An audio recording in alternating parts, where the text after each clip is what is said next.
And what's going on, folks? Hey, what is going on? What is popping? What is the deal? Hip Hop Boogie World. What's really good? Yes. How are my beautiful and handsome co-hosts doing? We are good. Cooling. It's lovely right now. How y'all feeling? Y'all had a cool week? Yep. Everything's good. I had a little bit of altercations this week. Yeah. Yeah.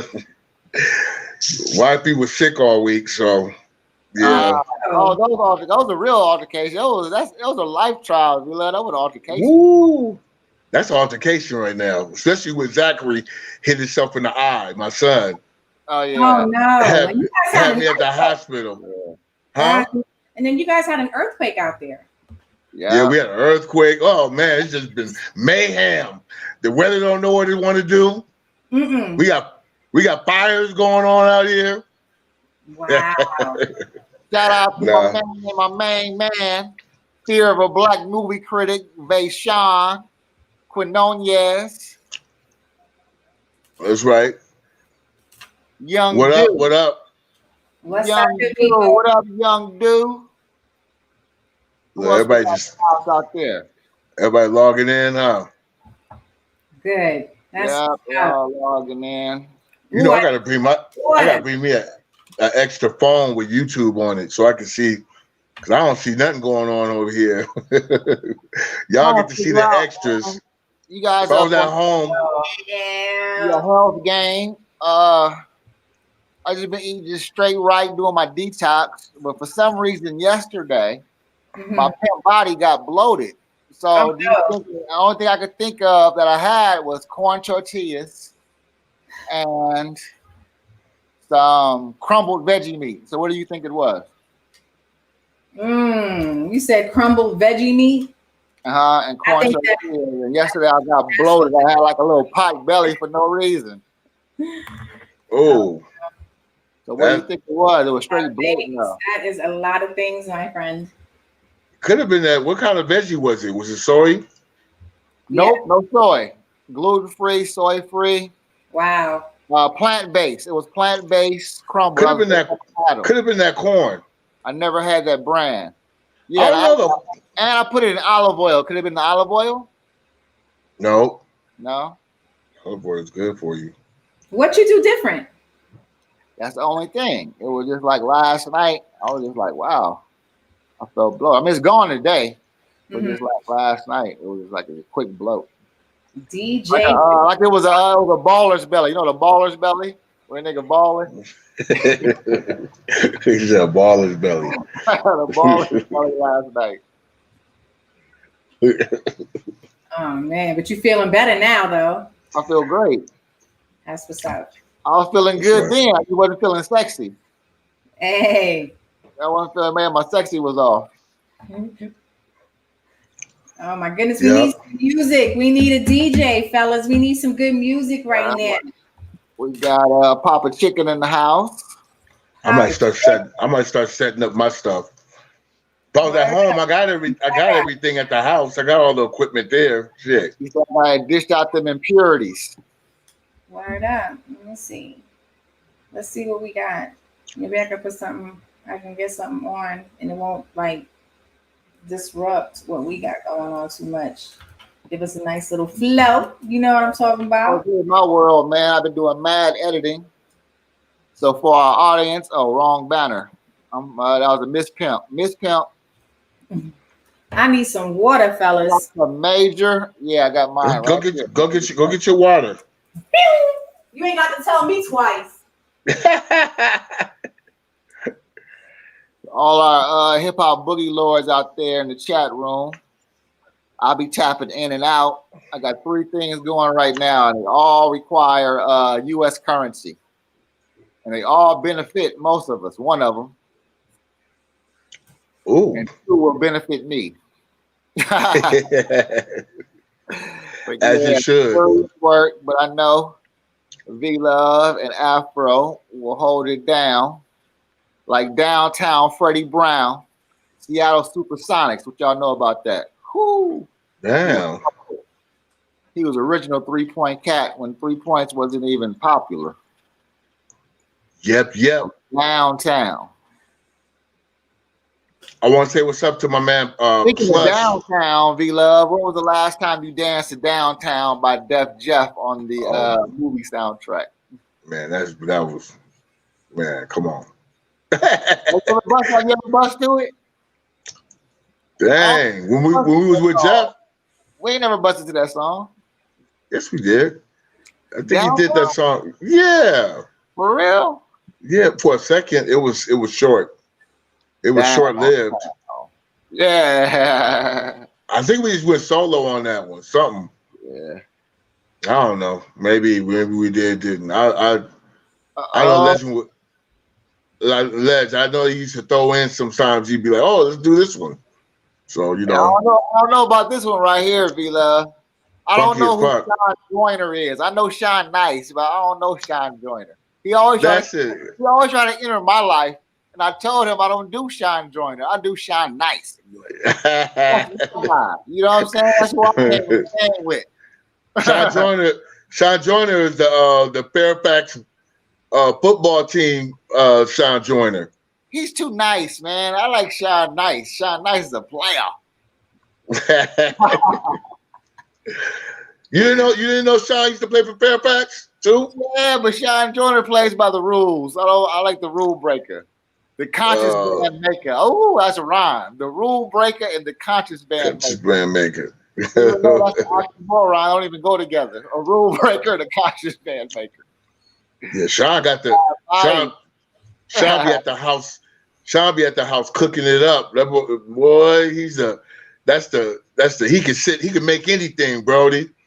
Mm-hmm. You go to Sean, he fix your car, fix your house, fix your bikes, fix everything. I'll be like, woo. Oh, you know I gotta get him right now. Oh, you about to show him something? Oh yeah, Sean. You know Sean hates when I do this. He hates when I do this, but I gotta get him because I'm just an asshole mood today. L on my conscious band. Look, the Mission L. You still got it though, man. That's good, Lord.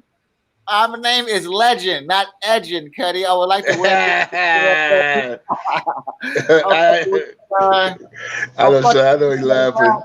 That's my Cuddy. It was just for Sean 2 days ago. That's right. Yep.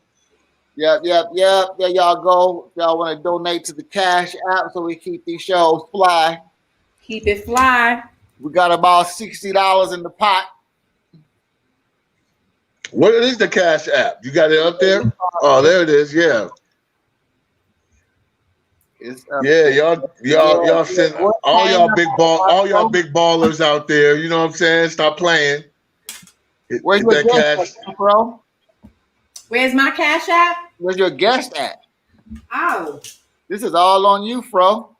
Oh, snap. That's what we do. Let's go ahead and get her. That's how we're going to do it?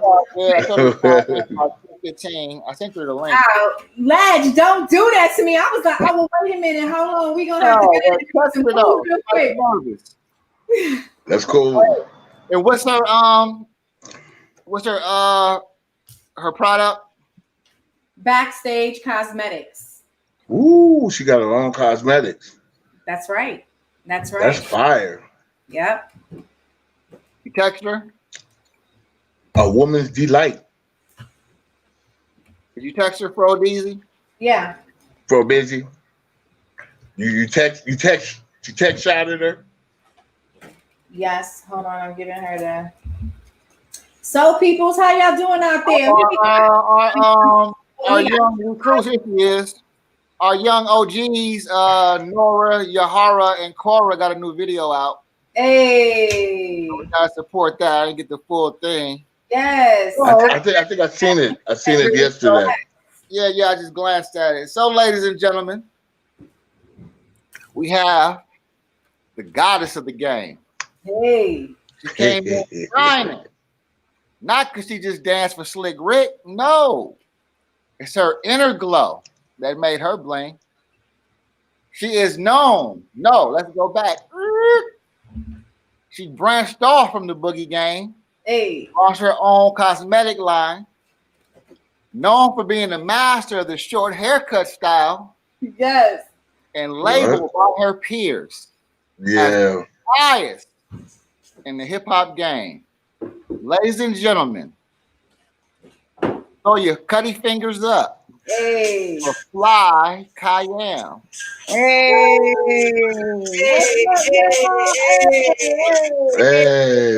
Hey, guess who's back? What's up, fam?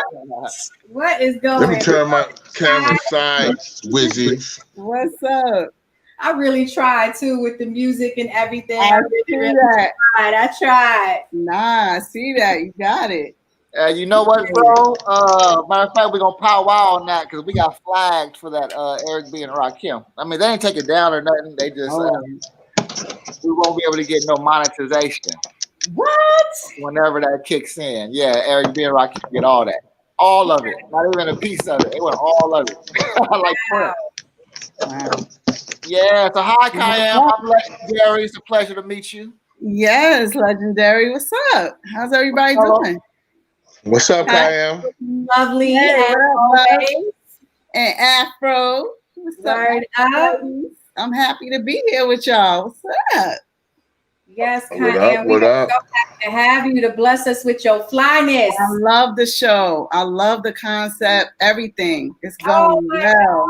Gosh, thank you, KIAM. It's going real well. I'm happy for you guys. Yeah, let's keep it going. Keep it going. Yes. That's right. It's a good idea. I love it. Yeah, so like I told the audience early, I'll be in and out of this interview. I'm doing some major things for all of us. So you guys get this show on the road. Get it popping. All right. All my questions got to do with how fly you are. So I'll be in and out. So I'm prepared. They got dance questions. I got fly questions. All right. Thank you. All right, beautiful. All right. So KIAM, what's up? I need for you to go ahead and let the audience know who you are. Oh, okay. Just like that. Just straight like that. Come off the gate. Like that. All right. So my name, everybody know me. I'm KIAM. That's right. Not everybody knows me, but if you don't know me, I'm KIAM. And as far as I'm from Mount Vernon, New York, money earning Mount Vernon, where I grew up. The Bronx. You know, there's a lot to that. Right. There's Happy deep over there, right? There. Absolutely. Absolutely. A lot of all the greats, you know, trying to get this camera right. Sorry, y'all. And let me see. As a kid, I guess my backstory. I'm mixed. My mom is Italian and Norwegian. My father's Black, but I was raised Black for sure. Yeah, you know, because there's a lot of people that are, you know, same thing, mixed or whatever ethnicities, but may identify or connect, you know, with one side or another. For me, that's not really. So I'm grateful for that. And my mom had a lot to do with that, you know, and I'm grateful for that. So she's a champion in that respect. Yeah. Big ups to moms. I think she's probably tuning in. And Mount Vernon. And then I, at 4 years old, real early, like I realized, I think my mom told me that I told her that I wanted to dance. And she was just like, dance? How? What do you mean? So, like, is Afro's mic jumping on your side? Pointed to a little girl who was walking down the street with a ballet bag. Okay. And so this little girl had this ballet bag, and I pointed to it. I said, like that. Right. He said, oh, like ballet. And I'm like, yeah. And my mom, you know, I don't know how she did it, you know, because times was tough. And she like working 2 jobs and stuff like that, you know. Right. Mm-hmm. And she did it though. She managed, and she put me in ballet school. I went to Mount Vernon Ballet Company and was dancing, doing ballet I trained since I was 4 till I was like 15. Wow. So who was you watching? Like who influenced you? Like who was you watching on TV to make you just want to just get up? I mean, to have that urge. That Yeah. urge. No, listen, but I was 4, so I wasn't watching nothing but Sesame Street. Like you know what I'm saying? Like, what am I watching? I'm not. Like, so it wasn't even that. I feel like I always connected to was just like this inner voice, this little inner whisper, you know, something. Mm-hmm. I don't know how I knew. You know what I mean? I just knew that that's what I wanted to do. Right. And now my mom didn't know whether I was going to be any good at it or not, but she, you know, she listened to me and she put me in it. And sure enough, it's like, that's who I was. So it's like, that's dope. That just developed this whole, you know, then I went from ballet to jazz, gymnastics. Right. I did it all, you know, and then I was on stage performing the Nutcracker every year. So I was raised like on stage and backstage. That's fine. Wow. I could see that. I could see that. Yeah, so I think and that just developed a whole overall love for the entertainment and the arts as a whole, you know. Right. As a teen, what did you I know when it came to dancing, we started going out to little spots, little dances that they would have around. What did y'all do in Mount Vernon that was different, you know, from being in New York? Like, what was the spot y'all used to go to? That's a good question. You opened up a whole can of worms right there when you asked me that. So now, yeah, because honestly, because I went to Mount Vernon High School, and you already know, do I need to start running off the names of who went to Mount Vernon High School with me at the same time? Well, could you, for the people that don't know, run it. Okay, for the people that don't, if you don't know, now you're gonna know. Now you know. So I went to high school with Heavy D. I went to high school with Rock, CL Smooth, although I think at the time, and DJ Eddie F. What? And we had you. So you want to talk about the parties? The parties, where was we dancing? In the Mount Vernon High School, the baddest sweat party. Yo, it was, I'm telling you, crazy. And people would come from all over. They would come from Yonkers. They would come from New Road coming to our parties because Eddie F was DJing. Right. Was DJing. So one or the other, it was going to be lit. Wow. It was going to be really dope. And then you get your little, you know, local celebrities and stuff like that coming through. And, you know, Puffy at one time was going to Mount Vernon High School. And wow. Yeah. I went to school. I'll Be Sure. Oh my God. How could I forget Al? So I'll Be Sure too. Gosh, well, man, all of us. Wow. That's crazy. Doing that. Like I came up in a really, really special time. Like exactly. Yeah, like you can't recreate that. All of us in the same high school at the same time. Absolutely. Yeah, just doing it. That's like the what they call the Brat Pack, or you know what I mean? Like that's just like time. You can't make that up. Right. And it's such a golden time. It's like it's like it reminds me of like jazz musicians back in the day, or like how the R&B groups all in Detroit were all coming out at that one time, and they went to school with each other and lived on each other's blocks. That's what I get from hip hop in New York. It's like a lot of you guys were around each other, and when you mention the names of who you were around as a youth, that shit is like, you know, right before they came out. So it's like, woo, that's dope. You know what I mean? Because the names you mentioned, like, you know, Eddie F, you know, he's a bomb ass DJ. He DJ'd for Heavy D, right? Yes. Right. Yeah, that's dope. Yep. The influences. Oh my gosh. Yeah. Yeah. So we all, you know, so that was, you know, the beginning in there. So we, oh my gosh. And then during school, there would be dance battles in the courtyard at lunchtime. What? Sound like my school. Sound like how we had at LAI. There would be beatboxing competition. There would be, you know, the ciphers, and whoever thought, you know, that they could, you know, had bars was really giving it up right there. And yeah, you would have your little somebody come over. Oh, so and so want to battle you. Really? Yeah. Word? Okay, tell them let's go. It's nothing. So you was doing it like that back in school. What?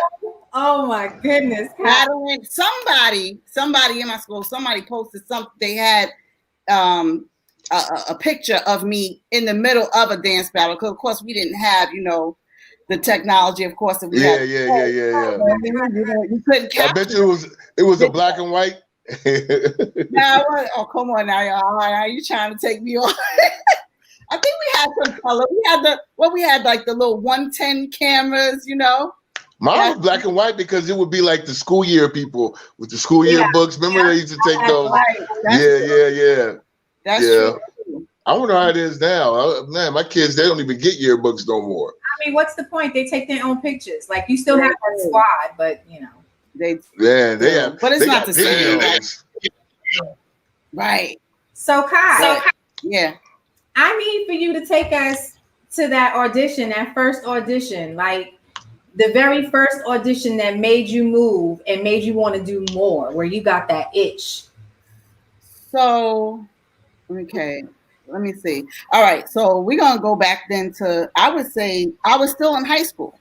So I was still in high school, and it was 1984. And, okay, so my very first dance partner was Anton Briley. Big up to Anton Briley in Mount Vernon. Okay. He really taught me how to tick. He taught me how to pop. All that Egyptian stuff that I was doing. Right. Break dancing.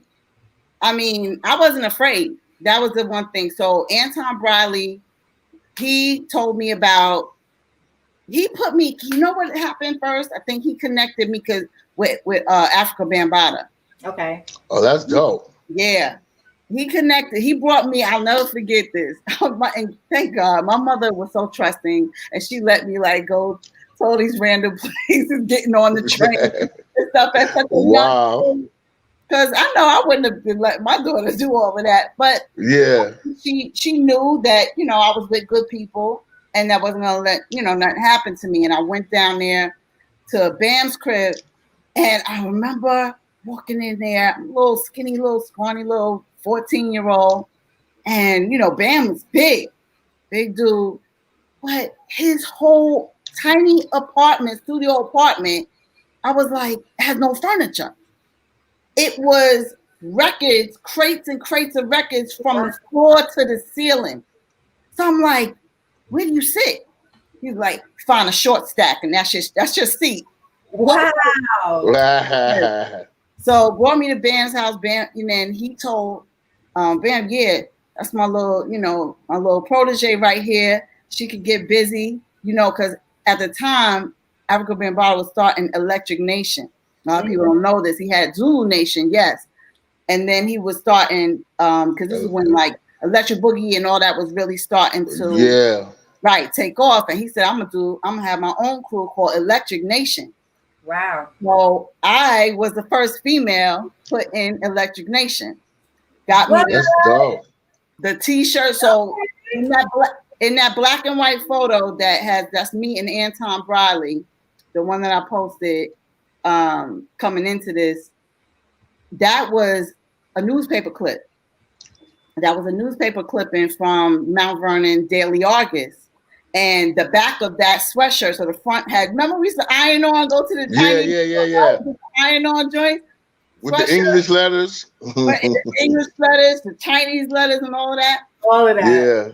Script. So mine was script. And in the back, what you don't know is that it said Electric Nation. Okay. That's dope. That sweatshirt. And so from that, Africa Bambaataa told us about Beach Street and said we should come down to this, they having the open casting call, whatever, for the dancers. That's going to be in Beach Street. Told us when to go, and we went. And then that was the first time that I got my big, so-called break, So wait. That's dope. So Original Beat Girl, you were in Beach Street. Yeah, I was in Beach Street now. Could you see me? Probably not. That's what I'm talking about. You was in B Street. Whatever. I was there. Okay, I was I knew we was getting some sneakers from you. That's one of my favorites right there. Oh my That's dope.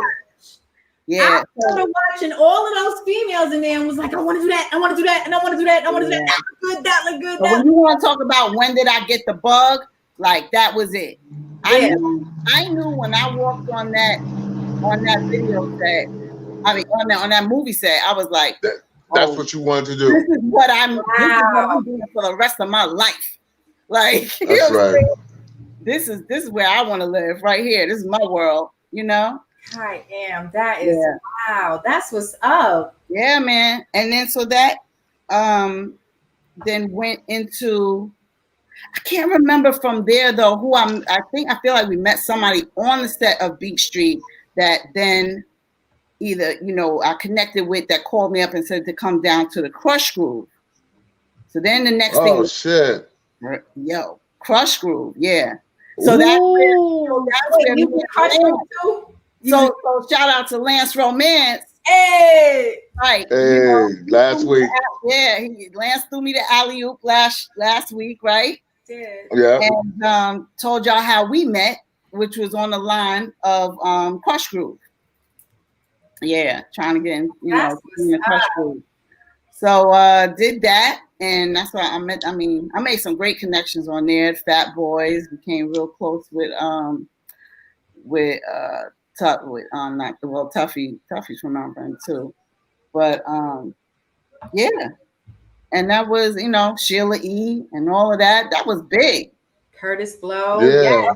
Yeah, that was huge back then. I love that movie. Right, that is history. In that movie you hear and you see so much. Yeah, we were in like the high school scene. There was like a talent show competition, and we were in the high school scene and all of that. Yeah. Wow, that's fire. I never knew that. That's what's up. Yeah, there's 2 movies on my belt, right? Wow, that's what's up. But it fits you though, Kai. It makes sense. It fits you. Yeah. That fits. Oh wait, am I out of screen? Sorry. No, you good? Yeah. So no, but all of that fits you. Like I'm surprised, yet I'm not surprised. Surprised. So okay, so Johnny Kemp though. Right. That we got right into.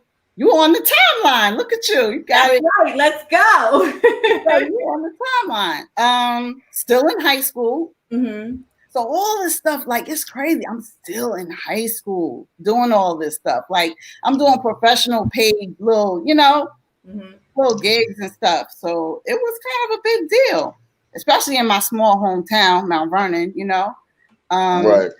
And let's see. So just got paid. Trying to remember. I know. So shout out to Tyrone Proctor. Mm-hmm. Tyrone Proctor, who was an original Soul Train dancer. Mm-hmm. He definitely put me on. Like, he really got the ball rolling for me in terms of video after video, gig after gig, like that. Definitely was Tyrone. And he was the choreographer for him and Shake, choreographers for Just Got Paid. Rest in peace. Shake. Yeah. Yeah, rest in peace to Shake and Johnny Kemp, man. Yeah. Like, rest in peace. Amazing people, man, that we lost. But that was huge because now that was like, now I'm really seeing. I ain't no extra on that one now. That one was like, okay, now I'm next level. I'm a featured dancer. You know what I mean? So now I'm right. Spotlight. You can see me. I'm all up and through there. Yeah, her and another guy. For y'all don't know, like she just really breaks it down. Like she has that one part in the song where the beat is like a move and everything. Y'all gotta go back and check out the video. And it didn't go down like that. It didn't go down like that on the set. That's the way they edited it. Yeah, exactly. They did an excellent job. Y'all have to go back and watch that video. Yeah, that's a classic. Mm-hmm. That's a classic. And when I went back, and I remember, when they released it, I went back to school, back to normal, back to school, and the video is out. That's when the little whispers would start. That's the girl from the video. That's or they would come, excuse me, are you on a music video? Right. And Yeah. and also that's when some of the, you know, the ones that wasn't too happy for me, you know what I mean, let that be The known haters. too. The haters always got to come out. They was, you know, that's when it started with the she thinks she fly, she thinks she cute because she in the music video. I'll beat her up, like you know. Yeah. That was real though. That was real. But and then, you know, God bless Hev. When I was anytime I did have beef like that in school, you know, he came to my rescue. It was a couple of times. He saw me crying in the hallway with my book bag and was like, "What's wrong? What's wrong?" I was like, "They said they gonna beat me up at 3 o'clock." Dang. Ain't nobody gonna do nothing. Ain't nobody. Don't you worry about nothing. Ain't nobody doing nothing. Yeah, he would step to them like. That's dope. Miss Hev. Yes. Yeah. So then, so Johnny Kemp. So the Tyrone Proctor. It would seem like after Johnny Kemp just got paid, he got anything else then he got or he was choreographing or doing, he would put me on. You know what I mean? And Shake, I think then when Shake was doing Groove Me, told me to come down to the Groove Me set for Guy. And I was there for that. I got cut out of that video, but hey, that happens. Right. Great experience, though. Yeah, That's great experience. Yeah. It's happened to all of us. We there's so many. You be like, hey man, I was there all day. Where's my part at? I mean, you know, look, we have similar stories. Look at the audition for In Living Color, KIAM. Wow.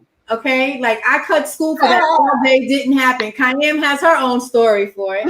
You know, I think my goodness, have their own story for certain things, like big deal auditions or some sort of show. We all have our stories. All those shoulda, coulda, wouldas. Right. Damn it. You know what I mean? I always joke and say J-Lo took my whole career. If I would have just been on time to the final audition. Oh shit. Okay. See? Yeah, missed that train.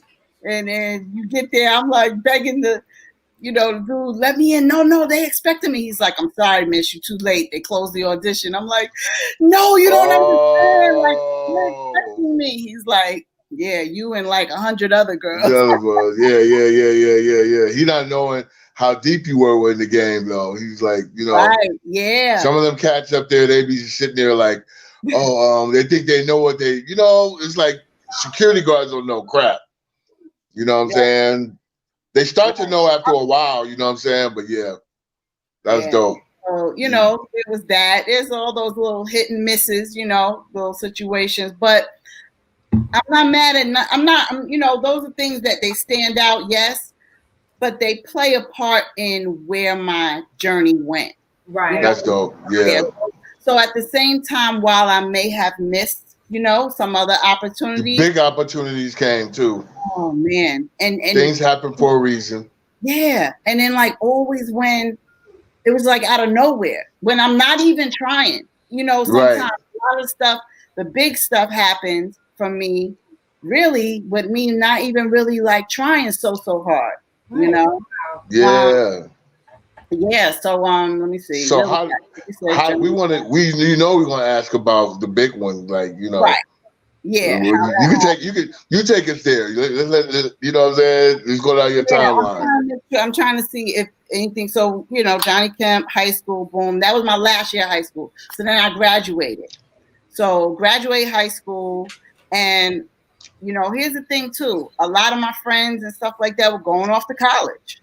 That's like one of the most expected things. Graduate from high school, you go to college. Yeah, go to college. Right. So, especially out there on the East Coast. Out here, that's not the norm in Los Angeles. Like so the East Coast, it's a big. Like so. That's everybody want to be a star or something, or a lot of my friends ended up in the industry. Like so, it's like but some of my friends went to college. It depends how their parents have money, you know what I mean? That too. So if you wasn't, you know what I mean, like, and I was one of the smart girls. I was in the humanities, but he had a thing in Mount Vernon. It was called the humanities program and stuff like that. You know, I was always in the school musicals. I was always in, you know, I was in the nightettes. So I was like the cheerleader, big cheerleader dance squad and all that stuff. I participated in all that stuff in high school as well. But one thing I knew, especially once I got like the Johnny Kemp thing and the video and all those, I was like, I didn't see. It took you on another path. I was like, I don't really see college. But I had to have this discussion with my mom. Like, so yeah. Here's the thing: people go to college to find a career. I feel like, right, or you know, to get a degree, build that career, you know, find that career path, right? And I felt like I already done that. I'm like, didn't you put me through training? You know, I got dance training all my whole childhood to lead me up to now doing what I want to do professionally and get paid for it. Mm-hmm. That's a career. Wow. I was like, so what do I need to go to college for? They're gonna teach me some more dance? I'm like, what are we doing here? So and you know, thankfully I was able to, you know, an opportunity came my way shortly after I got out of high school. Mm-hmm. And I know this is going to sound so cliche and so like fake or whatever, but I swear one day the phone rang. I mean, I know people say that. Like, one day the phone rang. I know it sounds like one day the phone rang. Like, but I kid you not, that's legit what happened. Mm-hmm. That's dope. One day the phone rang. And, you know, I tell you, it shouldn't be that easy. Like, it's destiny calling. That's right. And I picked up the phone with somebody on the phone that I don't know. I don't recognize, you know, their voice, and they even said, you don't know me, but you were recommended by someone and they gave me your number. We're actually looking for a dance choreographer for a show for an artist. And I'm like, okay, who's the artist? Mm-hmm. And he said, you ever heard? He was like, Slick Rick. I was like, wow. Okay, who is this? Who's playing game? You know, so now I'm like, fresh Mount Vernon girl, come on. I'm like, who gave you my number? Who this? Right. Are you playing games with me? Like, I don't have to play it. You're not stop playing. You just automatically. And they was like, okay, no, for real. I'm seriously, I really am who I, you know. And then I said, okay, so I said, all right. He said, when do you think that we could get together? I was like, I'm not doing nothing right now. I was like, real fun. Yeah. Let's go. Right now. Because I'm trying to catch them in a lot. You know what I mean? I'm trying to think I'm catching them out there. Like, and he was like, okay, where are you located? I was like, yeah, I live in Mount Vernon. He was like, okay, well, can you come to, gave me the address. Well, when he gave me the address, I said, okay, now I know you playing. You know how I know? I said, because this is right down the street from me. Right. So somebody's trying to be funny. He was like, oh, he was laughing. He's like, I'm telling you the truth, like, but that's very and he was like, perfect. I'll guess what? I'll start walking up the block now. And I was like, you gonna meet me halfway? I was like, all right, because it's literally down the street from me, what you just said. That's crazy. Hung up the phone, start walking down the street. It is Vance Wright. DJ Vance Wright is walking up the street on Edenwald Avenue. That's the borderline of Mount Vernon in the Bronx right there. So that's where I live, but Rick lived right down the street on Edenwald and Durier. That's crazy. And, yeah. And all this time, I'm like, all the time, he lives right down the street from me. Wow. I believe you because that stuff has happened to me. I'd be like, what? You right around the corner. You'd be like, that can't be true. Like, you right there. Like, right. That's crazy. He has the same name as me, too. Vance. Vance? Okay. Yeah, Vance.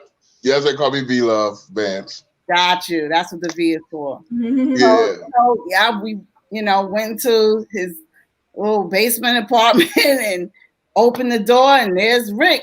Eye patch and all. That's really him. Like, there you go. And like for real, right then and I mean, and remember, this is so impromptu. I just got off the phone with dude, right, offering me an opportunity to be like be hired as a choreographer that they're looking for, and 15, 20 minutes later, I'm like, you right there with Rick, with Slick Rick. Wow.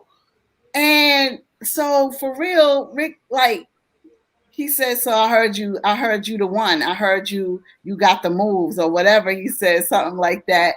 And I was like, yeah. I said, that's what they say. He said, all right, so I want to see. You want to show me? I said, bet. Right now, no lie, Rick moved all the furniture. Oh my God. I just can picture the coffee table. Word up. All of that. Like, I probably had on my little pink chucks, you know what I mean? That I was ready. God.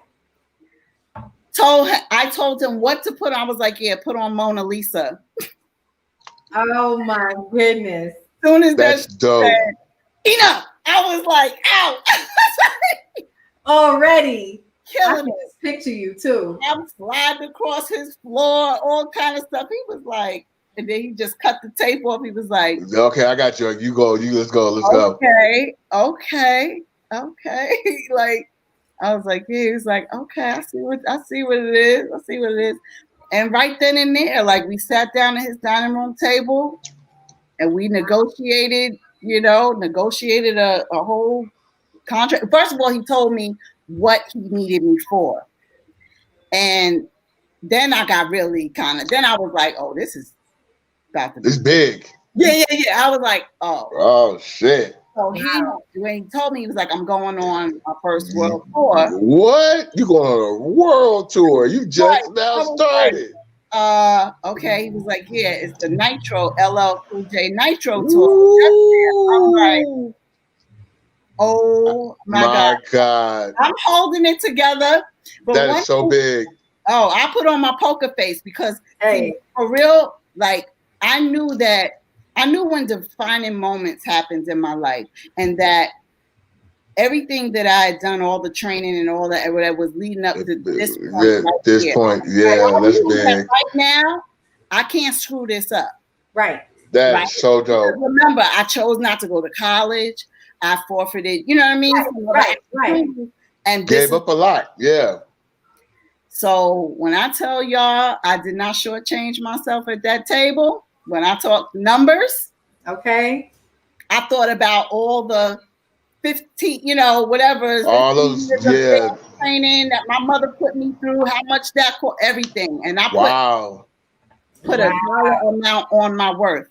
Okay. Nothing wrong with that, KIAM. I hear you, boy. And honestly, like Rick he told me later on, like, down the road, that he respected that, especially when he had originally hired me to be a choreographer for it, right? It was never really, the original thing was not for me to dance. It was for me to be a choreographer and hold auditions and hire dancers, right? That was the original agreement. Honestly, that was the original agreement. So so when I left that house that day, that was the agreement. So I told him I was putting together a plan. We were going to have auditions, and I started to think of dancers that I was going to invite to come to the auditions and all that. Mm-hmm. Hey, what up? So, that's such a big move. A pop-up show happened for him. He called me up and he was like, hi. He was like, this is Ricky. And I was like, oh, hey, Rick, what's up? He said, listen, I have to go to Florida this weekend. And I think it was like, he called me like on a Monday. He got to go to Florida on like the weekend, right? So I was like, oh. I said, okay, cool. So I won't schedule the auditions then I'll wait till you come back. Mm-hmm. He said, well, I was actually wondering what you was doing, if you could come with me. I was like, okay. Yeah, sure, I'll come. I'm thinking he wants me to come maybe to get an idea, a gist of how his show goes. Right. No, he wants you on the stage. Right. And then I said, sure, I could go. He was like, okay. And so I also was wondering, so if you could dance. I was like, oh, you want me to perform on this weekend? Oh, so yeah, I got to come back down there. We got to sit at the table again. Right. He was like, oh, okay. He said, yeah, all right, I hear you. we could do that. I said, all right, cool. And so then I renegotiated my contract because you didn't say nothing about dancing, about performing. So that's a whole nother story. And so that's when, everything went from there. And once I started dancing for him, then that was it. But so you choreographed it. You choreographed the show and you danced for him. Right. So you got double the network right there. You could say that. Yeah. You could say that. So but that's what I'm talking about. But check this early beginning though, the connection. We Vance Wright, it was Vance Wright, right? Yeah. Okay, Vance Wright doing you Slick Rick. We hooked up with Vance Wright LA, but instead of Slick Rick, he hooks us up with Kid Flash. Yeah. It wasn't the same. It wasn't. Yeah. I can get that. Yeah, but by dancing with Kid Flash, that's how I was able to meet Robin Harris and some of the other cats that was just coming up, the comedians, and then like it really helped out. But yeah, the dynamic wasn't the same though. Dope. Yep. So and the first dance partner that I had with Rick was not my selection, right? And she was a young lady that was put on by his current wife at the time, Cynthia, and that was just like her friend, her homie, that she just put on. But Keisha didn't really have like dance training like I did. She wasn't horrible. She could keep a beat and all that, but there was a lot of things that I wanted to incorporate or that I had put in the choreography that wasn't really. She couldn't keep up with it. Yeah, it wasn't really teachable like that. Like either you can do it or you can't. Either you know it or you don't. Like it's not, So, who's that? And I said to Rick that this is cool for now. We was doing like little small shows. Oh well, no. Then the biggest show we did before we went on tour was the Beacon Theater. That famous Beacon Theater show. Beacon Theater. Yeah, which then brings me to how I met Shane and after there, they were dancing with Toy. So they were dancing with Sweet Tea. And me and Keisha had to do that show at the Beacon Theater.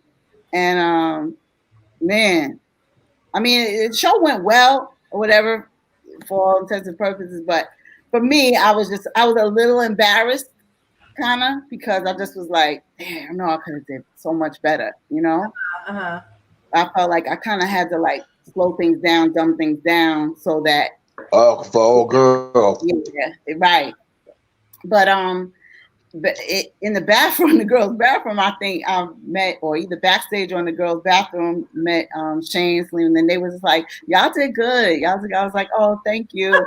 And I was just like, but I kind of felt like they just saying that. Like, I know it was whack. Like, you know what I mean? But I was just like, yeah, she's all right, whatever. But we connected. I think we exchanged like, look, beeper numbers or whatever. Right. Back then, and connected with, always kept in touch with Shane from there. And I think we kind of like started hanging or started inviting me to go to little things here and there. And but I had to have that talk with Rick, like, listen, this is fine for now locally, but I'm not going on tour. I'm not going on tour with her, And he was like, oh, well, then you have to replace her. I said, okay, I plan on doing that. Right. And I was like, honestly, I think I have somebody in mind. I have a replacement. And he was like, oh, well, I need to see them and this and that. I was like, all right, cool. We can do that. And so I asked Shane when she was done dancing with Toy, they have nothing else coming up. I said, would you be interested in joining me on this tour, with Rick? And she saw that she didn't have anything else going on and that she could do it. So I'm like, bet. So started teaching her, showing her everything, re-choreographed everything, first of all. So then we worked all the routines on all the songs. And then I think I just did something to myself. But Rick came up the show. I remember one time we was in the backyard and we were practicing, and I told him to come up to show him, you know, what we got now and how we changed the whole routines. And he saw the difference. He saw the difference in how, you know, what we was doing and the moves and how like more intricate and complicated it was. Mm-hmm. And how everything really it really complemented the songs much better. Right. Yeah. The whole idea was like and it was like meant for a big stage performance. That's dope. Yeah. And here's the thing. Rick will tell me, he was like, oh, so did you tell Keisha yet? I said, me? I'm not telling her. I didn't hire her. Oh, he left it in your hands. Oh, wow. You're gonna tell me I gotta fire old girl. I'm like, no. That's nothing. So I said, no, Rick, that's not right. I think honestly, this is your thing. You have to let her know. Right. Oh man, don't make me have to do it. I don't want to. I was like, Rick, it's not fair. So he agreed. He said he was going to let her know. Mind you, we had already done children's story video. She was still dancing with me. She's in children's story video. And then, but Hey Young World was coming up before we left the tour. Hey Young World video was coming up before we left the tour. And hey, over there. And then, so then when he said, we got to the shoot for the Hey Young World video, I thought the deed had been done. You know, I thought he did what he was going to do and let old girl go. So show up to the video, lo and behold, she's there. I'm like, so this is why there was 3 dancers. Yes. Because Rick didn't do what he said he was going to do. Ooh, Rick. So mind you, here's the other thing. We had outfit plans and everything. I created these jeans. So the cutoff jeans, all the ripped jeans that we had on. Someone said Slick Rick going down the leg and had. Yeah. I made those jeans. Wow, I didn't know that. I made That's them. dope. I made those jeans, all the artwork on it. I designed all of that stuff. The jean jacket I had on, all that. So we had the whole idea, the polka dots, what we was gonna wear. And I'm like, she was never thought of, that wasn't incorporated. So now what we supposed to do? You know? So yeah, it just threw everything off. We already had our routine. We know what we was gonna do and whatever. It was just, so it was, I think after that shoot, he told her that, you know, that was the end of the road.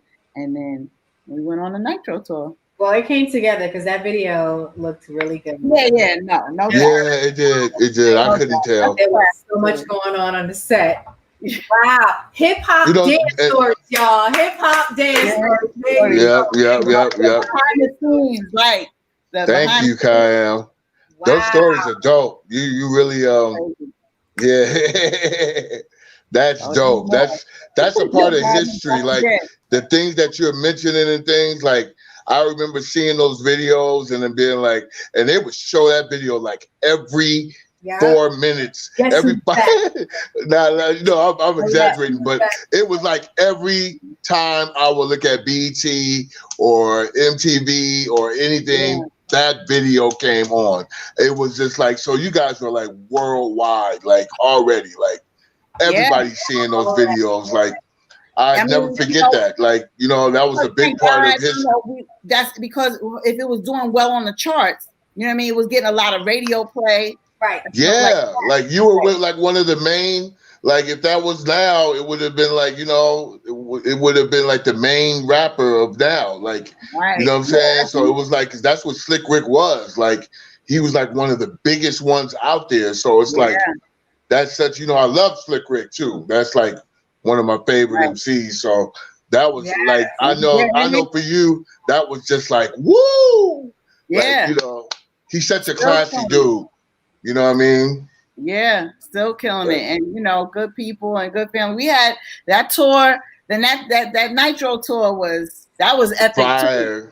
There was a lot I can imagine. That Nitro tour took y'all to Rap Mania? Because y'all killed it on Rap Mania too. That's a good question. See, that's what I just asked Legend. I was like, did she dance on Rap Mania too? Yeah. I got to go back and look at that one. We were all on there. That show was awesome. We couldn't everybody danced. All of us danced on Rap Mania. That was dope.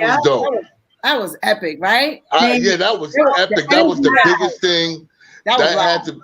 I don't know how it came together like that, but it was just so dope. Like they was going back and forth from West Coast to East Coast. It was just like, oh my God, that was amazing. Listen, backstage, I felt like I was in a whole like write-up of Word Up magazine or Write On. Yeah. Like, oh my God, it was just everybody was right here, like right there. Did you guys? I want to ask. Did you guys make it to Write On magazine? You took pictures with Slick, right? We did. I can't remember. I don't have it anymore. I don't know who. I need mine too. Oh, we got to get that, KIAM. We have to find that. I need mine too. Yeah, we need to get ours. I think Legend has it. I'm not sure. But that was a big thing for me, Write On magazine. I was just like, because when I was a kid, I used to sit there and watch my homeboy Ronnie and them, Ronnie DeVoe and them before I met him. I would be like, wow, these guys are all in these magazines. And then we all end up, all of us here end up in those magazines. Like, my goodness. But here's the difference, right? From back then to like now, the dancers were a part of the group. Right. Yeah, very big part. In a sense, like, we was really like permanent fixtures. So like, we were just as known, so we could, on our own right, show up at any industry party and get in. And get in. Right. Yep. Right. And we still got that party. In the house. Artists, like. Yeah, you're right. Yeah. And now, these dancers are, dime a dozen. They change them out like, change underwear. You could see Janet Jackson performing on TV on one show. She'll have some set of dancers. See her on another award. It's never the same. Yeah. It's a huge same with Madonna and all the other people that's big. Right. That's crazy. You might have a few of the principal dancers that are the repeat ones that are always with them, but all the other ones are dispensable. Man, dispensable. That makes us feel. That makes me, and I know it makes for y'all too. It makes you feel special. Like you were a big part of the hip hop industry, and you made a big difference in this whole thing. And people seen y'all and learned from y'all. Like every one of us that did that back in the day, we inspired all these dancers that would be now. Like, if they were out now, they still doing our moves. Because they would look at they would write, they would copy our moves and what we wore. Trendsetters. Exactly, trendsetters. All of that. Yeah. Because I used to do the clothes for us with the overalls. We wearing overalls with one off. I used to do that. I would bring the clothes. I was designing with Carl Kanai. I designed our fits and stuff that we would wear. He would cut it out. So I was designing a lot of the clothes. Every time we wore something, I'd be the one like, oh, we wearing this. Or I'd be like, Leslie, we wearing this. Craig, we're going to wear this. We're going to wear all dashikis. Even if we just, it would just be something that we just put together. Like, we would make sure that, the look is very important. Then what we were doing, what we were actually doing. We just thought, we gonna do this video. We gonna be fly. This is what we like. Yeah. But we were changing shit. The history that we that we were making. You know what I mean? Yeah. We didn't know. We didn't realize how much we added to hip hop. Like we are that element. We're part of those. Yeah. Like after that Slick Rick video, a lot of girls dressed like y'all after that. Like, you know what I mean? I seen a lot of dancer girls dressed like that. With the ripped jeans and we had paint going down, like, so a lot of that was, innovative. It was inspired. Yeah. Mm-hmm. And that's the whole thing about this whole, that's what I like about doing this show right now is the stories we're getting. And, me and Legend were talking about it yesterday before, last night, we were like, let's see what KIAM's gonna pull out, because I know she's gonna start telling us some shit that we want to hear. I mean, all you gotta do is ask the right questions. I got the answer. You know what I mean? Yeah. No, but it's already, you have revealed so much already. This is a beautiful interview. Like, I'm astounded by it, because the stories that you're bringing up is like, these are things that, like, these are unforgettable things. Like, absolutely. You can't, and people need to hear these stories. You know what I mean? People need to know. Yeah, I agree with you. And it's so crazy, because a lot of them, what I didn't know then that I know now, is that all of that was shaping me into who I would become and still becoming now. You know what I mean? Exactly. Still to this day.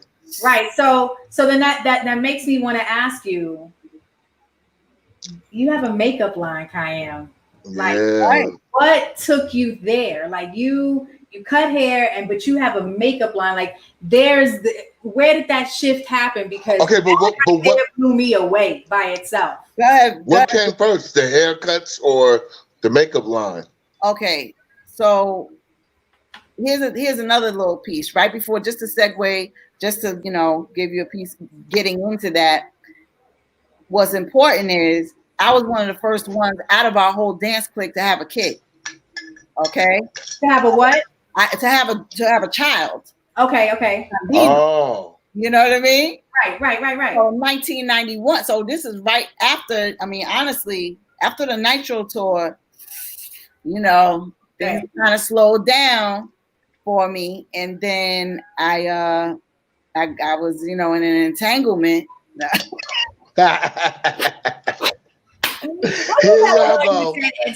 y'all go. An entanglement. Is that what that was? I couldn't resist. Okay. But and so I had Micaiah in 1991. Shout out to my daughter, Micaiah, my ace. Yeah, that's right. Right? And hey, Garvey in the house. Garvey, what up? Hey. And so after I, had my daughter, I really, fell back and was being a mom, so honestly, it happens. Dancing took a back seat right there, even though all my dancing friends, Jane, Salima, Marilyn, Carolyn, Afro, they were still doing their thing, but I was watching and supporting from the sidelines and cheering them on. And there was a couple opportunities that came my way after Micaiah got like around 2, or she was a little older, I could have done. Mm-hmm. But I think I was like working in retail, around then. And I started working at like the makeup counter at Bonwit Teller. That's an old store that doesn't even exist anymore. That's how old that store is. Dang. You know what I mean? But I was working at the makeup counter there. So that was my first little taste with that. Mm-hmm. And but I think around the time that, let's see, I was working in retail, and then it was like 1996. By the time my second one came around, so I had a son in 96, Kyrie, and I was working in retail, and I was like, man, one day I was working in a shoe department. I used to put those shoe departments together, right? And I was good at it, and I was paying good money for it too. Like, and there were shoes all over the floor. This one day, I mean, it was closing time, and I'm telling you, there was not one shoe on the shelf. Everything was on the floor, and it was my job to pick it up. I'm like looking around, like, this is not what God has for me. I know for a fact that I am doing this. Like, there's no way. And it was that epiphany right then and there that I knew I had to make a shift. Something has got to change. Right. This is not it. Right. I didn't go doing what I was doing before, doing world tours and dancing and all that. And I'm picking up shoes for a living right now. This is not right. Happening. Oh my goodness. And at that point in time, I was getting off the bus one time, coming from my regular job, and I was passing a beauty school. And in the window, it had this whole, advertisement about, forget what it said, but it was something like build your career or looking for a career change or something to that effect in the window, right? So now I'm like, yes, I am, right? Like it's calling me. Like I walk into the beauty school. I got off the bus. I walked into the beauty school. I went to, I said, hi, I'm looking for, you have any information, a pamphlet or something like that? Right. How does this go? And they sat me down right in the office right there. I walked out of there, signed up for full-time cosmetology school. Wow. I didn't ask nobody. Mind you, I got 2 kids. I didn't ask nobody. I don't know how I'm going to do it. I don't know how it's going to get paid for. All I know is I'm done with what I'm doing now, and I'm doing this. Wow. Look at that. Like that.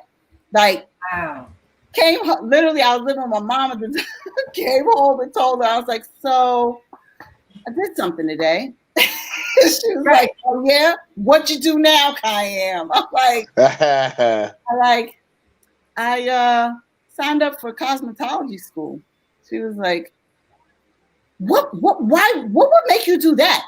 How are you gonna do that? Who's gonna watch the baby? Who's gonna watch what? I said, I don't know, but we're gonna figure it out somehow, because that's what I'm doing. Right. I'll be there. Look, I'll be there on Monday with what I'm saying. Right. Somehow, and you did it. Somehow, some way. And and I did it. And with the help of course, support from the family, and was able to get it done. Got that license, and I think that was it. Wow. A year later, I'm New York State licensed cosmetologist. Wow. That's dope. Mm-hmm. That's real dope. So that achievements after achievements. So to answer your question, hair came first. Oh, there it is. So hair came first. And were you doing stuff on sets and stuff like that too? Like I was not ready for none of that stuff in the beginning. I found some old pictures one time going through, like when I was moving, found some old pictures when I was first doing in beauty school and in the beginning of doing hair. And I was just like, oh, that was horrible. I came a long way. Like, yeah. Stuff. I was like, dang, I did that to that lady's hair. It looks terrible. Oh my God. Your hair is always whipped. Always. Always whipped up. I see that. Keeping it going. That's right. Then I just was, then chasing the bag, like trying to, working at the local, salons, and worked it like. That's right. Bouncing around all the salons, and, I didn't start off like with the booth renting. I worked and got paid a commission or a salary or whatever. I worked my way up. I mean, I didn't come straight out the gate like boom, Yeah. I'm the best. Nothing like that. No. Right. That took patience, dedication, and all of that. So at one point, I think the opportunity, when I got enough clients, I felt like I was ready to like start the booth rental thing and really kind of like now take my own income into my hands. Like, so now I'm kind of was working for myself. When you rent a booth, you really kind of work for yourself. Right. Right. That's your hustle. And started making business cards and doing all that and giving them out and everything. And I was like, I'm a hairstylist. That's it. That's what I do. Right. Yeah. And when my third child came, that's when now I'm doing hair. I feel like by this time, like I had to be like 9 or 8, like, so I probably was doing hair already for like 8 or 9 years. And I remember telling it was Shane. I have to give credit to Shane for this idea, because I really was not thinking about no makeup. It was Shane that I knew I was bored. I was like, I had mastered my craft in hair, and I was doing my thing. I had a great clientele. I was making good. I was good. But I felt still like I was like, I don't know. I just want to do something else too. Like, what else can I do? Right. And Shane said, Well, you ever think about makeup? I mean, you've always been good at that. You did our makeup on tour and for the videos and stuff like that. When the makeup artist was whack or something, you know, they would have. This is back when there was a lot of like the white lady would show some old white. Yeah, she know what she was doing. Yeah, and they don't know our skin. You know what I mean? We always Yeah. to fix it. Yeah. Our makeup. And so Shane remembered that, and she was like, you know, maybe you should do makeup. And I was like, I could get paid doing that. I was so oblivious to that at the time. Right. Like, well, yeah, why don't you try around? Like, you know, go to this. Now MAC was big at the time. That was what we wore at the time. That was all, you know, we wore some chestnut lip liner and so all the time. That's it. And I said, all right. And I literally, one thing I have to say back then, where I was like, if I said I was going to do something, I did it like right away. I wasn't a procrastinator like so much as as I got older. That kind of started to happen. But when I said I was going to do something, I did it. And literally, like, you know, the next day, I started going around to all the cosmetic stores or the cosmetic counters in the department stores that I knew of and putting in applications. By the time I got home, I'm not kidding you. This is again going to sound like, no way, like never that. Like, hell out of here. Like, but kid you not, by the time I got home, pressed the answering machine, I already got a call back and it was from MAC. And they were like, we saw your resume, blah, blah, blah. We want to know if you want, you know, can you come in? And that was it. And then I started working for MAC Cosmetics and did that for 7 or 8 years. And at the same time, I was like, I focused on that more so. And here's what happened. Now my hair clients, now moonlighting, because remember, I already had a hair clientele. Yeah. And now I decided to go start doing makeup. And now my hair clients are like, they start showing up at the cosmetic counter like, hello? Right. What you forgot? You don't think I need my hair done? Like, this is cute and everything, but are you still gonna do my hair? Right. That's crazy. So now I'm like, I gotta figure out a way to do both. Yeah.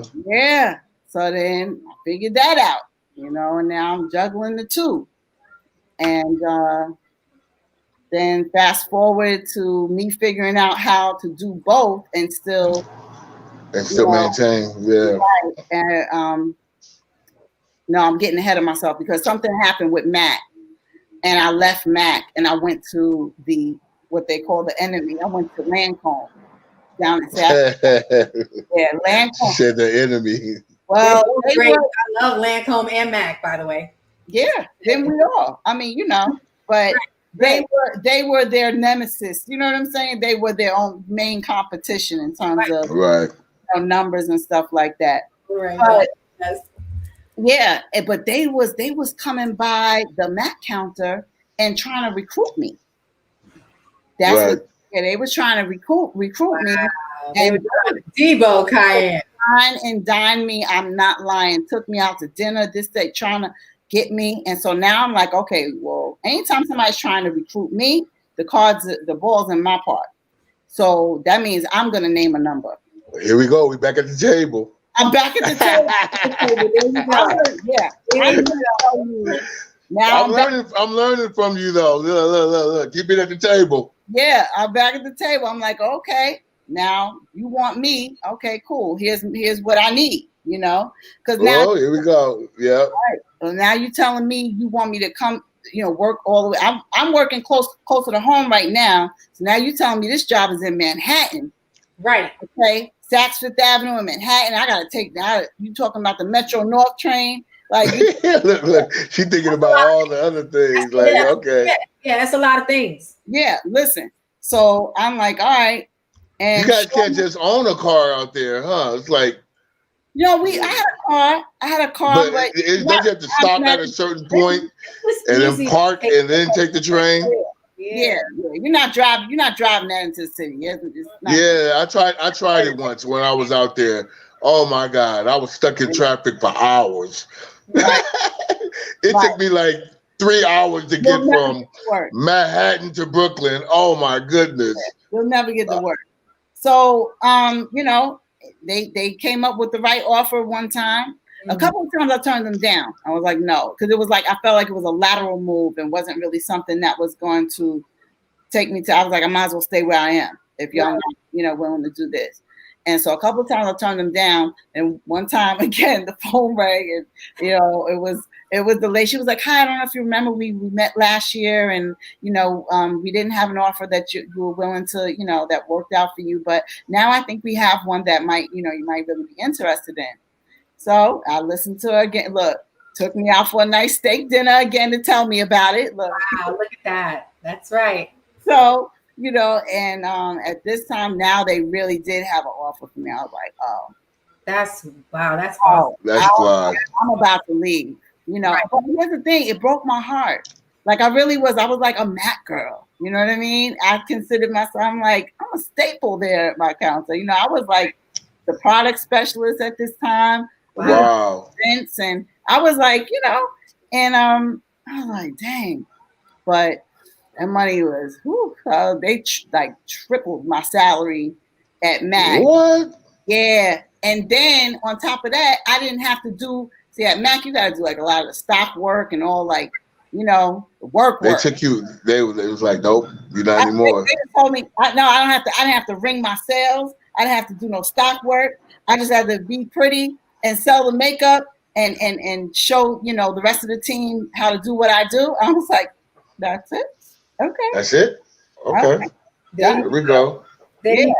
Here's the thing. That was we're talking about 07, the fall of 07, and then going into 08. You know what happened in 08, 09? That recession. Oh. People were getting pink slips left and right. People were going home in droves, losing their jobs. Wow. Whoa. They was cutting back, so they're like, gotta let you go. Cause look, first of all, I was making more than the assistant manager at the counter. When she got wind of that, she was ready to quit. Right. Like I don't know how she either snuck and saw my paycheck or whatever. She found out I was making more than her, and she was like, "Oh hell no!" Right. But I was one of the first ones that they let go too, because they had to cut back that change when That's that right. was happening. That's what brought me to the point. Now that was devastating, because here it is. I done left my Wasn't that why Bush was Bush in office at that time? office. Was it Bush? Yeah, he was. Yeah, he fucked everybody. Yeah, that recession. So okay, go back what you said. So now that really messed me up at this point, because now I'm like, I left Mac to come here, and now y'all let me go in like less than a year. Like, wow, you know. And it wasn't because, you know, I didn't feel that bad, because it wasn't like something I did. You know what I mean? It was like, but nevertheless, I'm out of that. I'm out of a job. I'm back to square one. Okay, so now it's like reset. Well, okay, so now what's next? You know. Right. And I felt like I was always having to constantly reinvent myself. Constantly. Wow, that's true. That's so true. Right. And I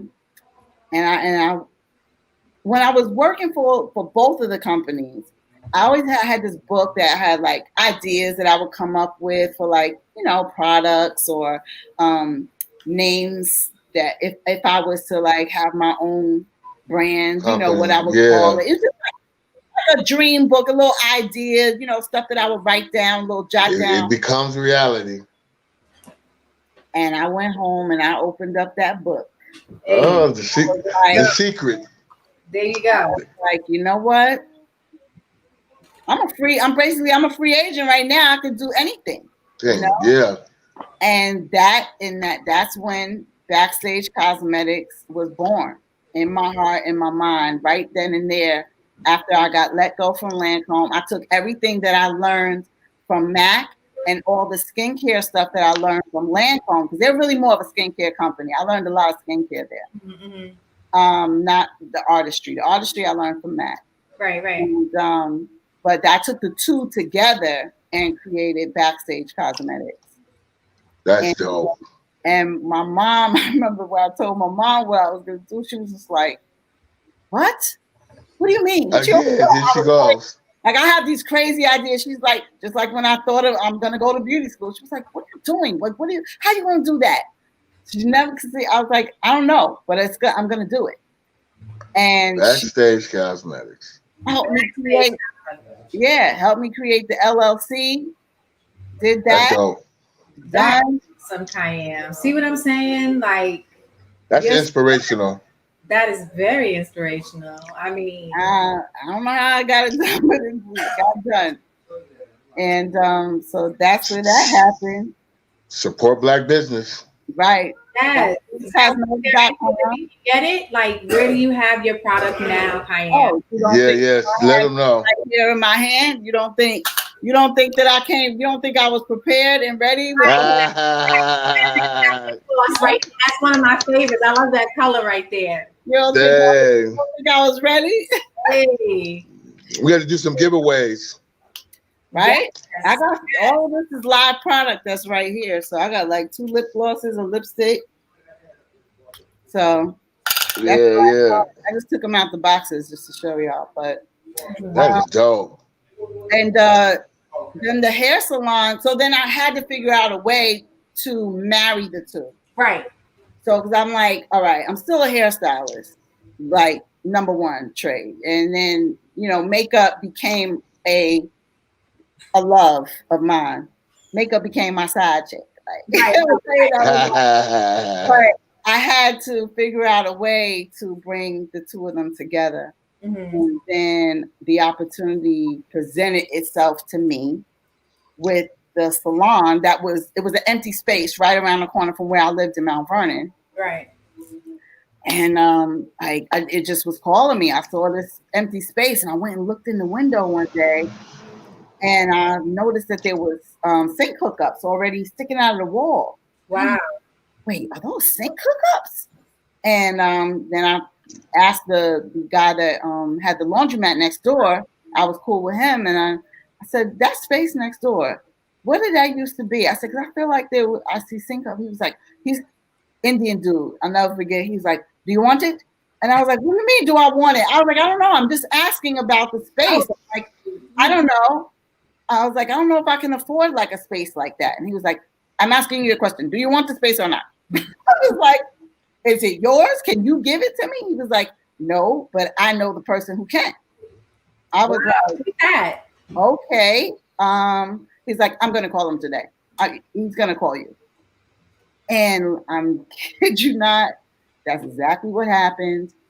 That man, he told me to come meet him there, opened up the shop, showed it to me, and it was a disaster. Like aesthetically, the floors was crumbled. It was all messed up. It was like it had been sitting there for years, empty.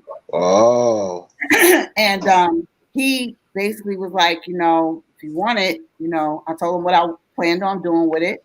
Mm-hmm. Salon and makeup and all that. Mm-hmm. And he said, okay, sounds good. And negotiated, the rent. Yeah. And to my surprise, it was affordable. I was like, but I was gonna make it sound like I was happy with what I'm saying, the number that he said. Yeah. With my poker face, I just made it like I was like, okay, I mean, I guess that could work. Like, but when I left it, I was like, yes. Right. I was like, yes. That's what's up. Yeah. There we go.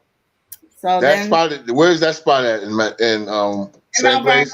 In Mount Vernon. Oh, look, you got to stay in the hood. You got to stay in your hood. That's dope. Right around the corner. I mean, I walked to work. I was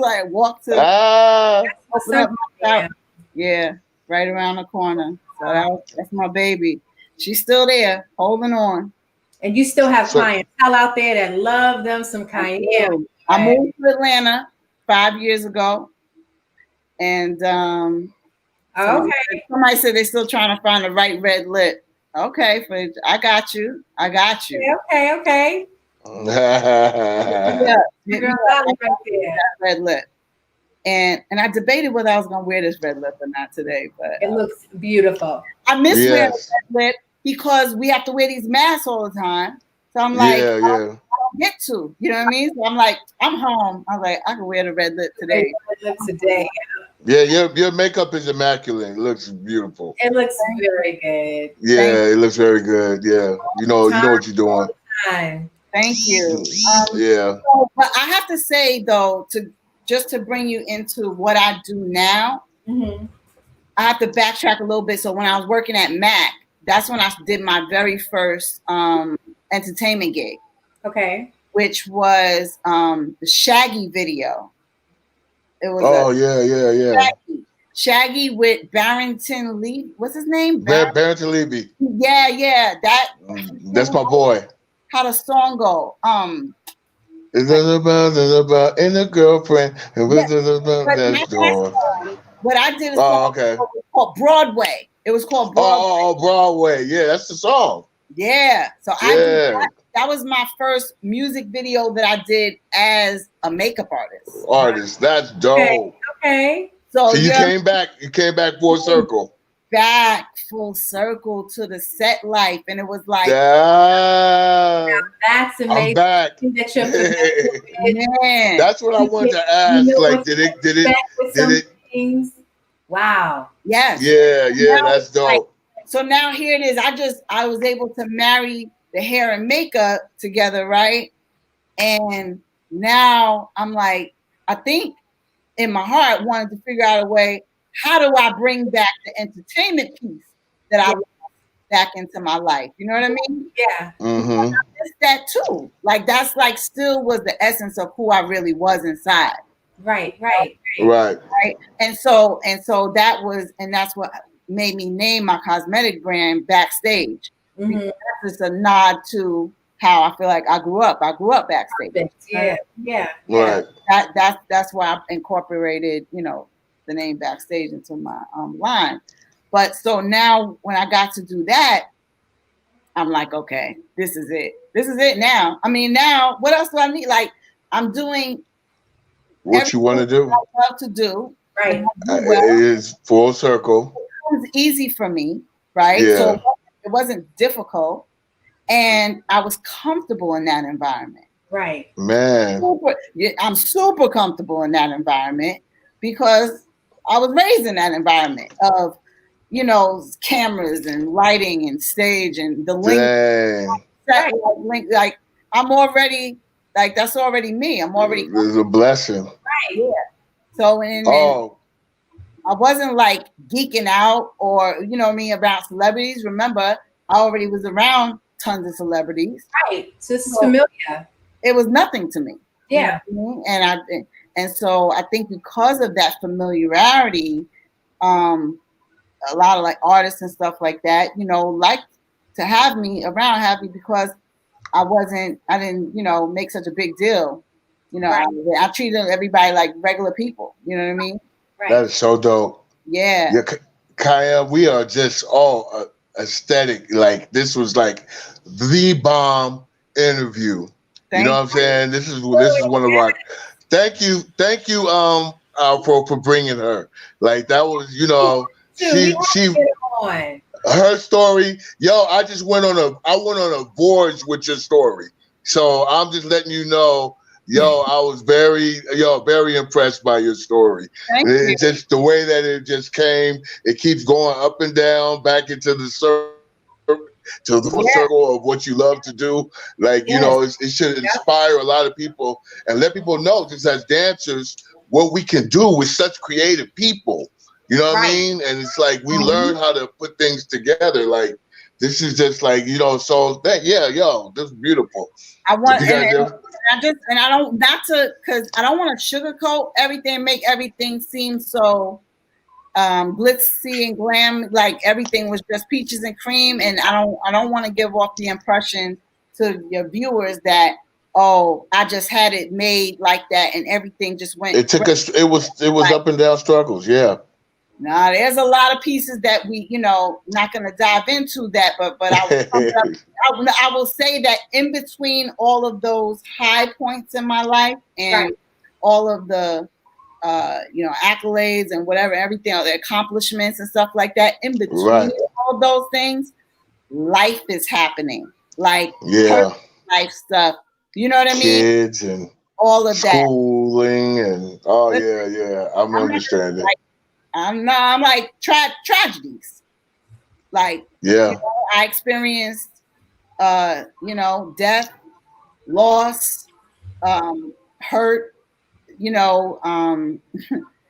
abuse. Ooh. It was a whole big piece of, a big chunk of my life that I went through a very abusive time. Some dangerous situations that I either put myself in or found myself in.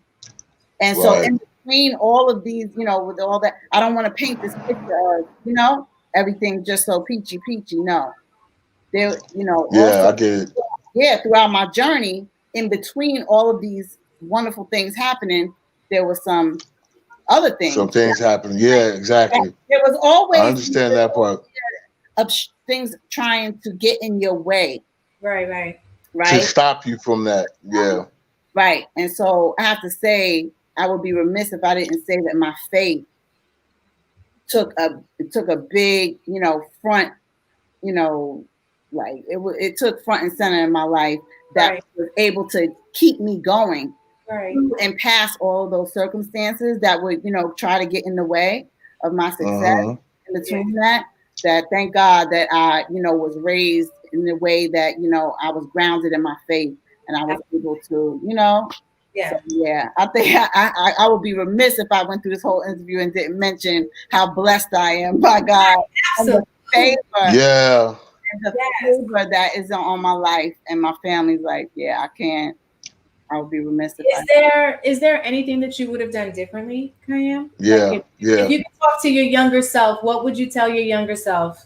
So my younger self. I think, believe it or not, I mean, it's confident. I was confident, but I think I was pretty hard on myself. I think, I didn't always assume or think that I was the best or I was going to get this part or that, whatever. Like, I think I would give myself a little more credit, and, say that you deserve it. Why not? That's right. That's right. That's right, Kai. Yeah, because it seemed like everything.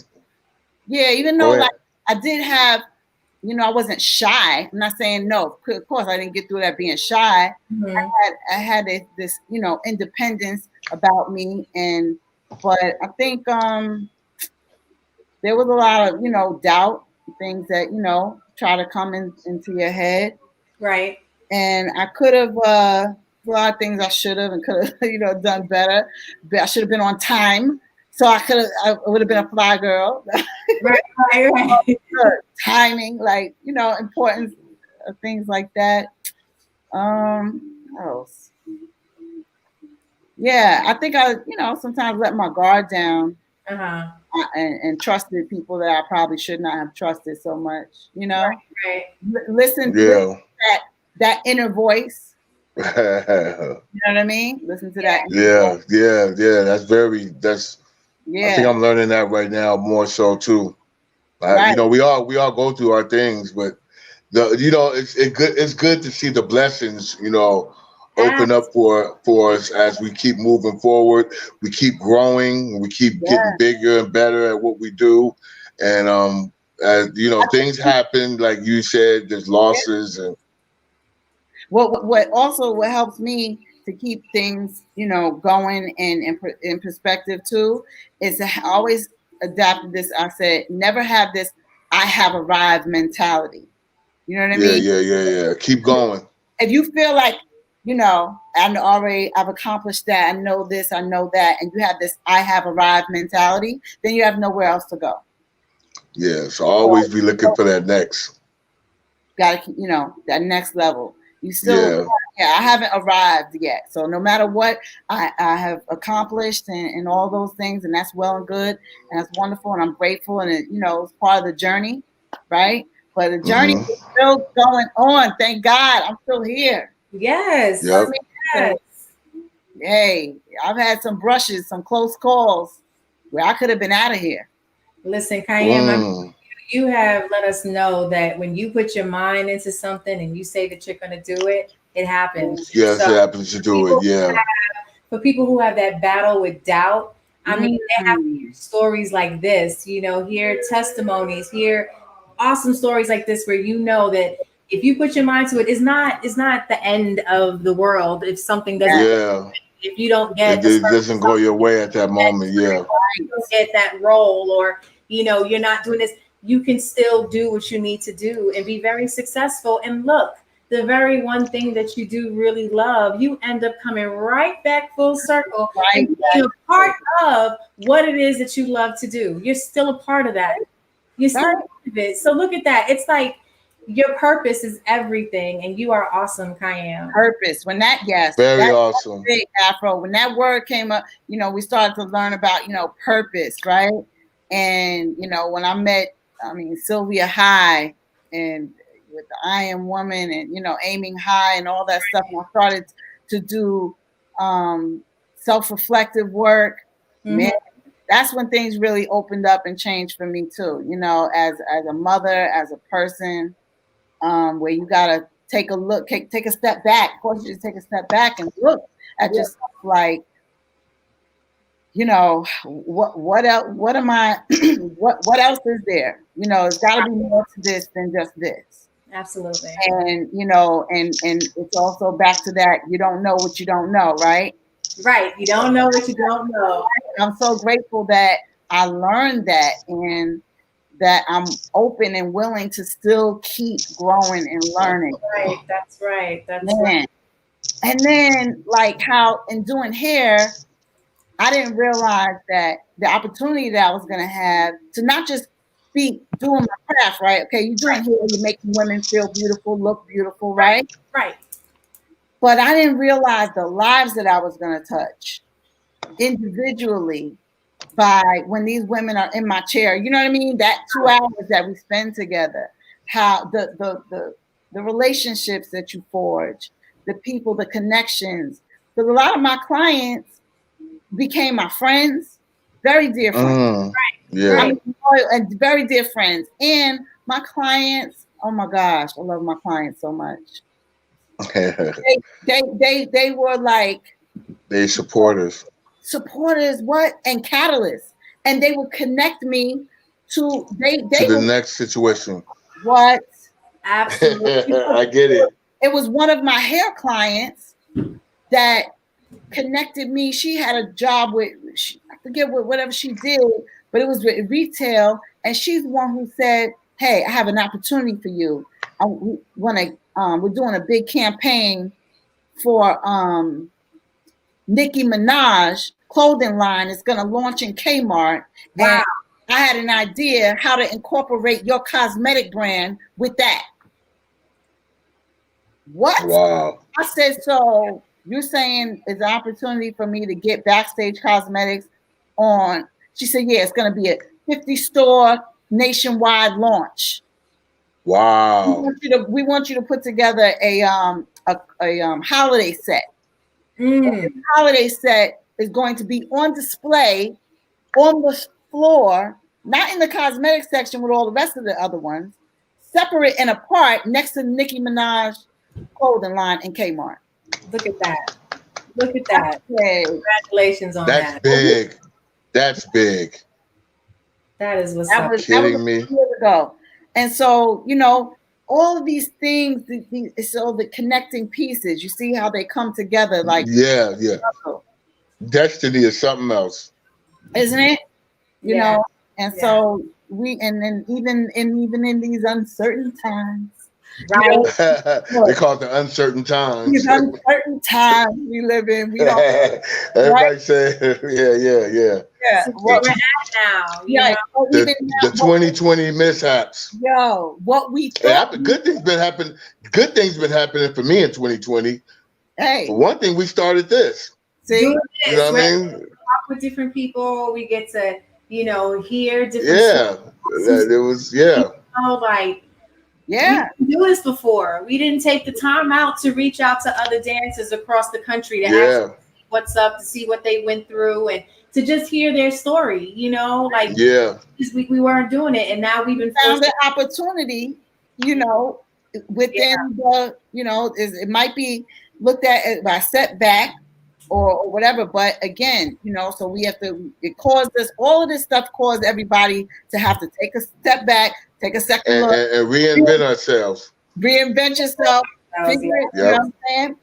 Hey, figure out a new way to do things, still make it happen, right? Because I have a radio show too, and my radio show, that's what we used to do when we were at Dash, because we were recording at the studio. So we would bring dancers in, and I would, you know, our first person on there was Legend. You know, I brought Legend to the show. So we would bring dancers, and everybody, you know, what they did, and you know, mix it up with bringing beat makers and producers and stuff. And then it was crazy because, you know, we started talking about, you know, me and Legend was talking about journalism. I was trying to bring him into, you know, working with more people and stuff like that. So it was like, you know, for us to come in and do this, we were like, okay, let's do, you know, let's start a little, you know, IG joint, you know what I mean? And we talked to different artists, different dancers, you know what I'm saying? Yeah. It started off with just us telling us our stories. We were going to just tell Soul Brother stories. But then we were like, you know what? Let's get all the dancers and have them tell their stories. That was an awesome, great idea. And I want y'all to keep it going. I can't wait to keep watching and see what I think this was like a big surprise for people, because they were probably like, yo, she danced for Slick Rick. I never, you know, it's like, now I know the whole story behind that. Like, it's like, this is the doors that we're trying to open right now. We want people like KIAM to be recognized for what she's done. You know what I mean? Afros, and we gotta bring Shane in there, because we try to bring the females and males. So Shane is next. You know, we gotta bring Shane. He's mentioned too many times. Listen, there's I know what's to come. So I'm gonna be tuned in. You already know. Yeah. Keep supporting, you know, keep sharing, you know what I'm saying? Where every time the next episode, whatever, I'll put it out there. I'll make sure to share it and all that too. So thank you, KIAM. Thank you, KIAM. So glad that you shared your awesome story. I'm for real. We gotta get rid of a cutting finger for this one. For real, boy. That's my girl. Yeah, Legend. We gotta give her the cutting finger for this one. Okay. You're doing big things, KIAM. That's what's up. Yeah. Thank you, KIAM. We appreciate it. Who comes back at the last minute? I was always here. I was handling bigger business for all of us. Okay. I'm at Legend's house right now. So Legend's here and everything. Yeah. Okay. Got you. Yeah. We right here. You know, we. Yep. So it's 1 o'clock. Yep. We done. You know what? There was so many people that checked in. We got Dolly Yak came up in here. Jamal. We got Jay Sav. All of you guys, thank you so much for coming back this week and hanging out with us. Yes, thank you. My family and anybody else and all my people, anybody who's watching. I wasn't able to see everybody, but I guess I'll go back and be able to. Yeah, you could go watch it and see who popped in. Yeah. So I just want to throw one in real quick before we break out. Yes. So people have a full definition of what they know fly is. So let's give an example. We got Scoob Lover and we got Big Daddy Kane. Same flat top, same outfit on. But only one of them is fly, the other one's smooth. Now, what makes Scoob fly and Kane not considered fly? Wait, let me see. What would make One of them, like Kane is known for a smooth dude, sharp dude, handsome dude, but you don't put fly in front of Kane's name. Okay. But Scoob, you do. But even though they're dressed alike, same flat top, why is Scoob fly but Kane just smooth? Like, what's the difference in the definition? It's a level of, I feel like Scoob just had this natural swag to him that, I mean, man, he just was a dynamic dancer. Like, and I enjoyed, you know, when he would, anytime we had like little after party or after a show, you know, we go to the after party, and I so enjoyed the challenges sometimes on the dance floor. Yeah, Scoop was that dude. He was just I just want people to know the definition. They might use the word, but they might use it wrong. They might think a guy with, you know, somebody with a cool outfit on is fly. They just got a nice outfit on. No, it's a whole aura. There's a whole aura, a whole swag. It just, you can't, you either are or you're not. Like that's yeah, you can't buy fly. You can't make that up. You can't, it's authentic. So there has to be, you know, there's an authenticity to that. Right. Yeah, it is. That's right. Yeah. So the reason that's the reason he's asking is because he put up there fly KIAM. So we had to know the definition of fly from the fly KIAM. That damn Lance Romance, he started all that. Like, but man, it's been a pleasure, man. Like I said, I was sitting back working. I was over here working hard, but enjoying the story. It was a hell of a story. So I want to give out people can connect with me. Anybody, any questions that I didn't answer, or if anybody have any. Yes, let's go ahead and get your social media. Yeah, they can hit me up at Queen of Glam. And Queen of Glam. At Queen of Glam on Instagram and Facebook. It's KIAM Backstage Baris. Yes. Okay. And before you put Backstage Cosmetics up, but it's really spelled with an X. So I just wanted to, I don't want to confuse people. Okay. Where's the X go? It is so after the I. So it's Backstage Cosmetics with an X. Yeah. Okay. That's it. That's dope. And backstagecosmetics.com.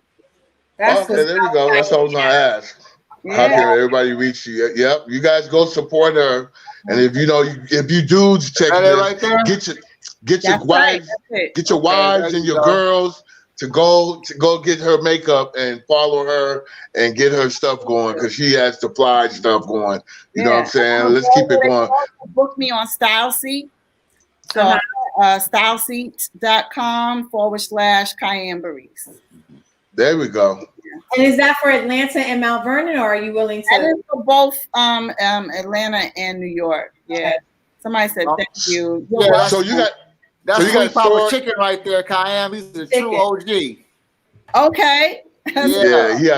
Look at his name. Look at his name, Sweet Papa Chicken. You know he's cold. That's right. That's a cold cat. Legend. That's hilarious. I love it.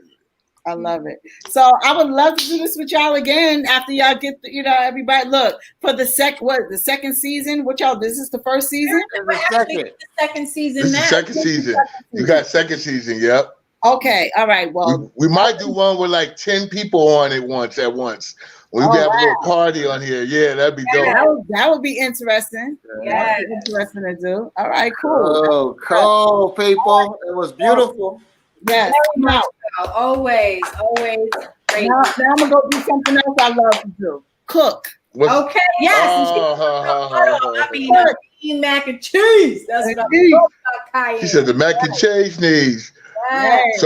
So we out of here, y'all. All right. Peace. Bye, everybody. Peace. Hip hop stories. Dance stories on IG.